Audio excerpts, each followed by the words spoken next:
नमस्कार, मैं हूं संतोष सारंग और आप देख रहे हैं वर्णिका हिंदी और लोक वार्ता न्यूज की साझा पेशकश। मित्रों, आज हम बात करेंगे बिहार की सियासत की। अगले साल बिहार विधानसभा का चुनाव है। इन्हीं सब मुद्दों पर आज हम बात करेंगे। वैसे अभी जो ताजा तरीन जो सूचना मिली है उसके मुताबिक जेडीयू के सर्वे सर्वा और बिहार के मुख्यमंत्री नीतीश कुमार की यात्रा 23 दिसंबर से 28 दिसंबर तक प्रगति यात्रा के नाम से पश्चिम चंपारण के वाल्मीकि नगर से शुरू हो रही है। इसे एक तरह से चुनावी यात्रा भी कहा जा सकता है। तो इन्हीं सब मुद्दों पर हम बात करेंगे। हमारे साथ प्रभात कुमार जी हैं, लोक वार्ता न्यूज के संपादक हैं। तो चलिए हम सीधे बात करते हैं बिहार की सियासत पर। प्रभात जी, स्वागत है। और पहला सवाल यही, चूंकि नीतीश कुमार जी की बात हुई है, अभी ताजा तरीन जो खबरें आई हैं उसके अनुसार वे प्रगति यात्रा पर निकलने वाले हैं। देखिए, नीतीश कुमार जी 2005 में जब फरवरी के चुनाव हुआ और उस चुनाव में वह बहुमत इकट्ठा नहीं कर सके और रामविलास जी चाबी लेकर घूमते रह गए।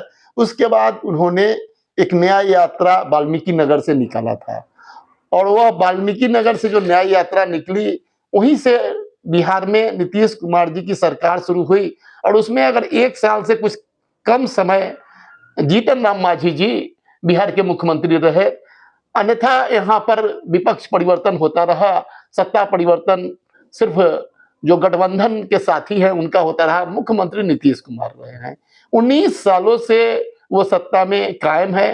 जैसे कि चर्चा थी कि वह महिला विकास यात्रा करेंगे। अच्छा। और यह भी चर्चा थी कि उसके पहले जो अभी तेजस्वी यादव जो अपनी यात्रा पर थे, उसमें उन्होंने एक मास्टर स्ट्रोक लगा दिया। मैया योजना के तर्ज पर माई बहन योजना की बिहार में घोषणा कर दी और 2500 रुपया देने की घोषणा कर दी। लाडली योजना हो, चाहे मैया योजना हो या माई बहन योजना हो या अन्य इस तरह की कोई भी योजना, अभी वो दिल्ली के जो मुख्यमंत्री हैं थे केजरीवाल, तो उन्होंने भी कोई इसी तरह की योजना शुरू करने के, टेम्पू वाले के लिए कुछ किया है, कुछ बहनों के लिए भी वो करने जा रहे हैं। लेकिन यह एक जनता को रिश्वत है, इसको हम रेवड़ी के रूप में देखते हैं। आप भी देखते होइएगा और इस बात से सहमत होइएगा कि जनतंत्र में परचेज टू वोट का मामला, कि किस तरह से हम वोट को परचेज करते हैं। राजनीतिक पार्टियां अब वोट को इस रूप में परचेज करने लगी है और इसका असर भी है। महाराष्ट्र में भी हुआ, मध्य प्रदेश में भी हुआ और झारखंड में भी हुआ। प्रभात जी, आप रिश्वत कह ले या फिर रेवड़ी कह ले, लेकिन जनता तो उसको हाथों हाथ ले रही है। मध्य प्रदेश की बात कर ले या फिर अभी महाराष्ट्र की बात कर ले, ये 2500 या 2000 की जो योजना है उससे तो लग रहा है कि लाभार्थी बहुत खुश हैं और वोट भी दे रहे हैं। देखिए, ऐसी बात है कि जनता बहुत फक्काकसी के दौर से गुजर रही है। इस देश का जो धन है वो 10% से भी कम, 2% लोगों के पास एकत्रित हो रहा है। इससे आप सहमत होइएगा।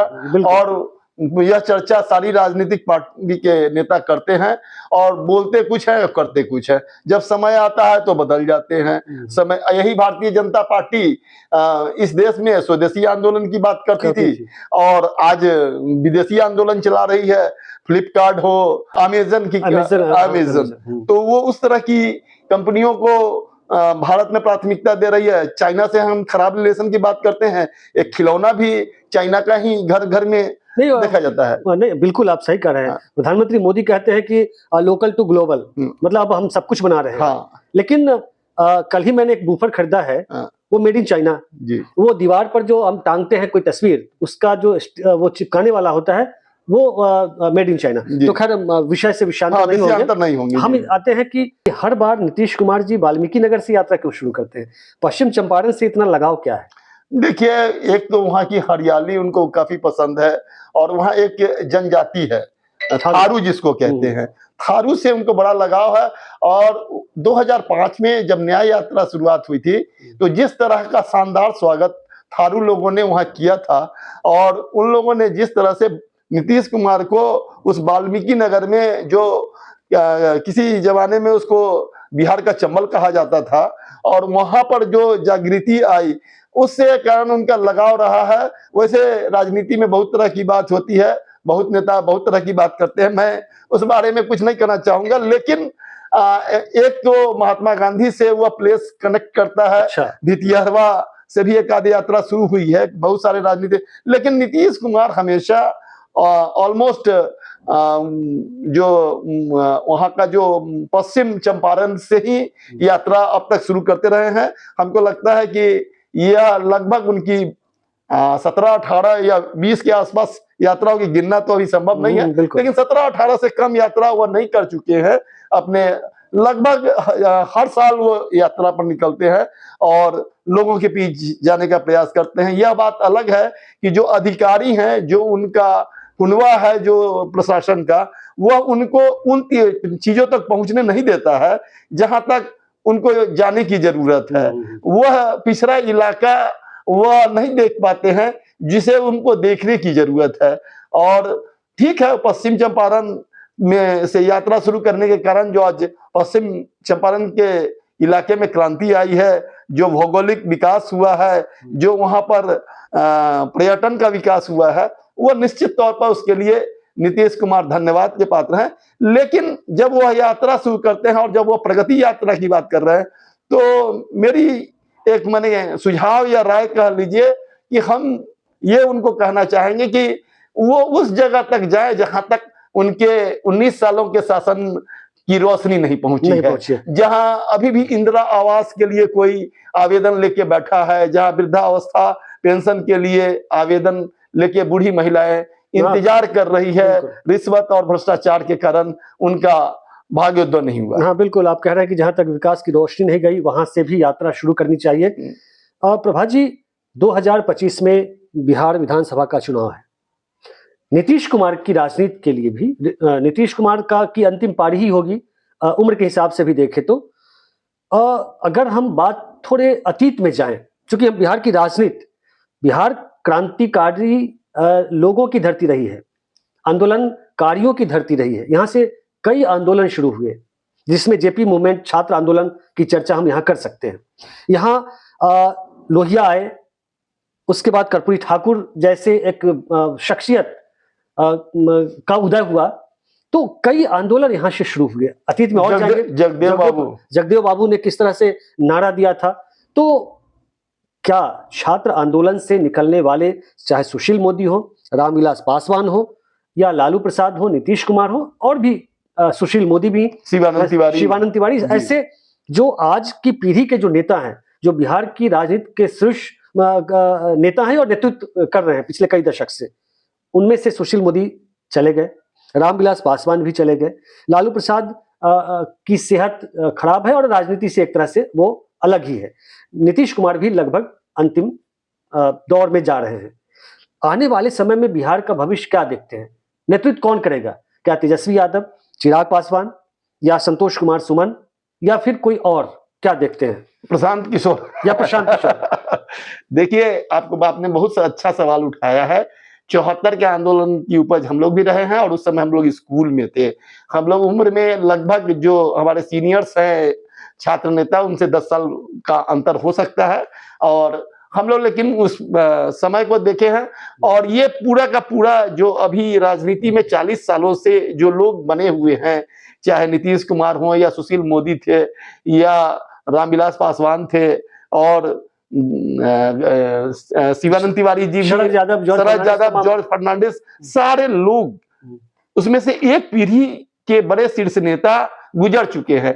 आज 3 कारणों से नीतीश जी बिहार में मुख्यमंत्री हैं, और इसके लिए मैं 3 लोगों को महत्वपूर्ण मानता हूं, जिनके कारण नीतीश कुमार का बिहार में राजनीति में उदय हुआ या इतने लंबे समय तक वो राजनीति में जमे हुए हैं। ये नई बात आपको बताना चाहते हैं कि अगर उसका सबसे बड़ा श्रेय है तो लालू प्रसाद यादव को जाता है, इसलिए कि लालू प्रसाद यादव के कारण जो इनकम्बेंसी हुई, उसके कारण नीतीश जी को लोगों ने, जो माने लोग लालू जी को पसंद नहीं कर रहे थे, उन्होंने अगुआ बनाया, और अगुआ बनाने वालों में सबसे प्रमुख नेता जॉर्ज फर्नांडिस थे, जिनको किसी न किसी बात से लालू जी के और व्यवहार से चोट लगी थी, और उस चोट के कारण ही जनता दल का विभाजन हुआ, एक राष्ट्रीय जनता दल बना और एक जनता दल ज बना। नहीं वो उसमें नहीं जाएंगे, हमने पहले नहीं, एपिसोड में- आपको बता देते हैं। और दूसरे जो उनके जीवन में बड़े शख्सियत रहे वो शरद यादव रहे। तो ये 3 लोगों के कारण नीतीश जी का हुआ, और इस तीनों का कहीं ना कहीं से उनके, और एक चौथा एक बहुत मजबूत साथी उनका था सुशील मोदी। जब तक सुशील मोदी रहे वो बहुत मजबूत रहे, और चूंकि वो भी छात्र आंदोलन से थे, ये सारे लोग कहीं ना कहीं आंदोलन के साथी थे, और उसके कारण नीतीश जी जितना कंफर्ट जोन में थे वो आज कंफर्ट जोन में नहीं है। नहीं, फिर हम वही लौटते हैं कि उस दौर के जो नेता, आंदोलन से निकले नेता थे, जिनका सामाजिक सरोकार था, सोशल जस्टिस की बात करते थे, सीधे जनता से कनेक्ट करते थे, लगभग उस पीढ़ी का वो एक अवसान ही कह ले।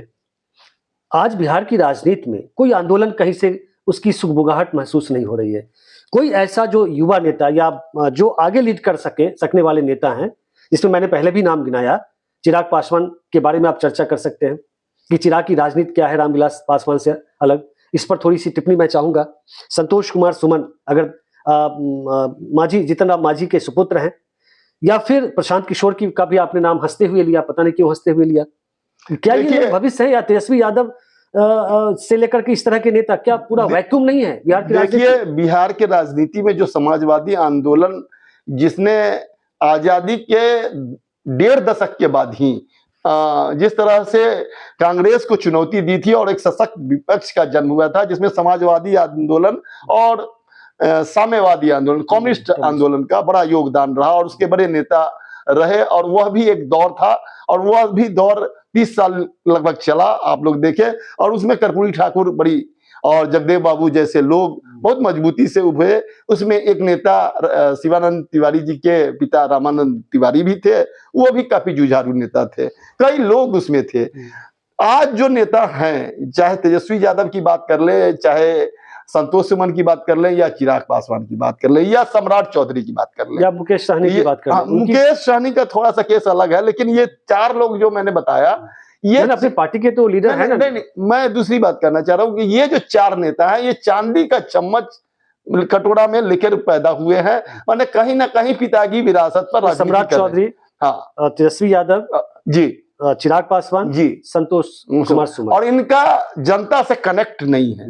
यही कारण है कि इतनी कमजोर सरकार बिहार में होने के बावजूद आज नीतीश कुमार से जो उनके दल में बड़ी खलबली है, और आज जो विद्रोह की स्थिति बनी हुई है, उसका एक बड़ा कारण है कि नीतीश कुमार की एक घेराबंदी हो गई है। नीतीश कुमार पहले जनता दरबार लगाते थे, कार्यकर्ता दरबार लगाते थे, और लालू जी के जमाने की भी बात अगर करिएगा तो लालू जी का दरवाजा 10 मिनट के लिए ही, वो 5 मिनट सबके लिए खुला रहता था। अपनी बात वहां जाके आप कह दे सकते थे, मिल सकते थे, मिलने पर कोई रोक नहीं था, कोई माने उसमें बहुत बाधा नहीं होती थी। लेकिन आज के जो नेता हैं, उनसे आप मिल नहीं सकते हैं, उनको आप अपना सुझाव नहीं दे सकते हैं। ये सारे के सारे नेता चंडाल चौकड़ी से घिरे हुए हैं, सबका अपना अपना अलग चंडाल चौकड़ी है। आज नीतीश जी भी कहा जा रहा है कि चंडाल चौकड़ी से घिरे। खैर, यहाँ हम रोकना चाहते हैं। मैं उस तरफ ले जाना चाहता हूँ इस बातचीत को कि बिहार की राजनीति में आज लीडरशिप का अभाव देख रहे हैं। मैंने पहले ही बताया कि जो छात्र आंदोलन से निकले नेता थे, उन लोगों का एक तरह से अवसान ही है। नीतीश कुमार 25 के बाद शायद उनका भी लगभग वो किनारे लगा ही दिए जाएंगे, जिस तरह से महाराष्ट्र में शिंदे लगा दिए गए। उसके बाद की बात मैं कर रहा हूँ, चिराग पासवान या तेजस्वी में तो थोड़ा सा बाकी इन लोगों से कम उनका एमवाई समीकरण और बाकी समीकरण है जो उनकी मजबूती का एक थोड़ा सा आधार बाकी की तुलना में। देखिए, राजनीति में कभी भी क्रांति संभव है और आंदोलन भी संभव है। एक गैप आता है, समय परिवर्तन होता है। याद कीजिए कि जिस तरह से कर्पूरी ठाकुर के राजनीति के अवसान के बाद कुछ ब्लैंक था, नीतीश जी के भी बाद एक ब्लैंक आएगा, निश्चित तौर पर आएगा, और इसी ब्लैंक का लाभ लेने के कारण तूफान के पहले एक शांति होती। जी, आपको बता दें कि आपने कहा कि आपने हंसा क्यों और प्रशांत किशोर जी पर, तो अब जो राजनीति के लिए जो एजेंसी चला रहे थे, जो एक मीडिया का एक बड़ा माध्यम थे, या कॉर्पोरेट स्टाइल में जो आज राजनीति कॉर्पोरेट स्टाइल में हो रहा है, कार्यकर्ता को कहीं कोई जगह नहीं है। अगर एक जमाना था जब हम लोग दीवार पर लई लगाकर पोस्टर चिपकाते थे, बैनर टांगते थे, झंडा टांगते थे, साइकिल में झंडा डाल के घूमते थे, लेकिन आज इसके लिए प्रशांत किशोर का देखिए कि किस तरह का जलवा है और किस तरह से राजनीति हो रही है। नीतीश जी ने भी उनको एक बार हायर किया था। खैर वो प्रशांत किशोर पे आज चर्चा में नहीं करनी है, बस हम वही समझना चाहते हैं कि आगे क्या होगा बिहार का। देखिए बिहार के आपने कही बात की सन्नाटा अभी है, एक तरह से आंदोलन की सुगबुगाहट तो फिर दिखनी चाहिए ना कहीं। तेजस्वी यादव तो बीच में कुछ यात्राएं की भी, चिराग पासवान ने उस समय पहले बिहारी फर्स्ट क्या क्या करके चलाया, लेकिन लगातार जनता के बीच रहकर एक मूवमेंट खड़ा करना चाहिए। जैसे अभी लगातार संविधान की चर्चा हो रही है, लोकतंत्र पर खतरा, महंगाई के इशू पे ये लोग सड़क पर क्यों नहीं उतर पा रहे हैं, फिर आंदोलन कैसे होगा? देखिए आपको बता दें कि छात्र आंदोलन, एक मिनट, छात्र आंदोलन तो महंगाई और भ्रष्टाचार के मुद्दे पर ही जेपी ने किया था, और आज भी उससे कई गुनी महंगाई और बेरोजगारी है, लेकिन कहीं बिहार में सुगबुगाहट नहीं, कोई लीडरशिप नहीं। देखिए जितनी राजनीतिक पार्टियां हैं उन्होंने जो कार्यकर्ता, जिसको तथाकथित आप कार्यकर्ता कहते हैं, उसको कहीं ना कहीं से घर में जाकर कंबल तान के सोने के लिए विवश कर दिया है। और हाँ, पार्टी में, सारी पार्टियों में। लेकिन बीजेपी तो बूथ लेवल पर उसके ना वो मैं बता रहा हूँ, जो भी बने अब जो कार्यकर्ता है वो कहीं ना कहीं से बूथ लेवल पर कार्यकर्ता है, तो झारखंड में क्यों चुनाव हार गई? हमको यह सवाल का जवाब दीजिए। आप अभी तिरहुत स्नातक के चुनाव में क्यों हार गए? मजबूत नहीं, लेकिन मजबूत अगर विकल्प जनता को मिलेगा तो परिवर्तन होगा। ये अभी बंशीधर ब्रिजवासी जी तिरहुत स्नातक क्षेत्र में जितने बड़े राजनीति के बिहार में अभी धुरंधर है, जो 25 में लंबी चौड़ी बैटिंग के लिए तैयारी कर रहे हैं, वह एनडीए हो, इंडिया गठबंधन हो, या प्रशांत किशोर जी हो, या और भी कोई हो, सबको उन्होंने चित किया। एक नौजवान झारखंड में, टाइगर जयराम, पूरी तरह से, जिसके पास कोई साधन नहीं, कोई गाड़ी नहीं, कोई रथ नहीं, कोई पर्चा नहीं, पोस्टर नहीं, पूरे झारखंड को आंदोलित कर दिया। वो किसी भी मोटर के खड़ा होकर जिससे भाषण दिया, और जनता उसकी, तो जनता चाह रही है आंदोलन। जनता को नहीं, जनता तो चाह रही, आपने 2 उदाहरण दिए, जनता आंदोलन चाह रही है, या जनता को कुरेदने वाला चाहिए। लेकिन चाहे जयराम महतो हो या बंशीधर ब्रजवासी हो, दोनों की चर्चा आपने की कि कैसे जमीन से जुड़े हुए लोग, 2 एमएलसी और 1 एमएलए बना, लेकिन इससे आंदोलन तो नहीं हो पाएगा, क्योंकि दोनों के पास कोई मजबूत विचारधारा नहीं है।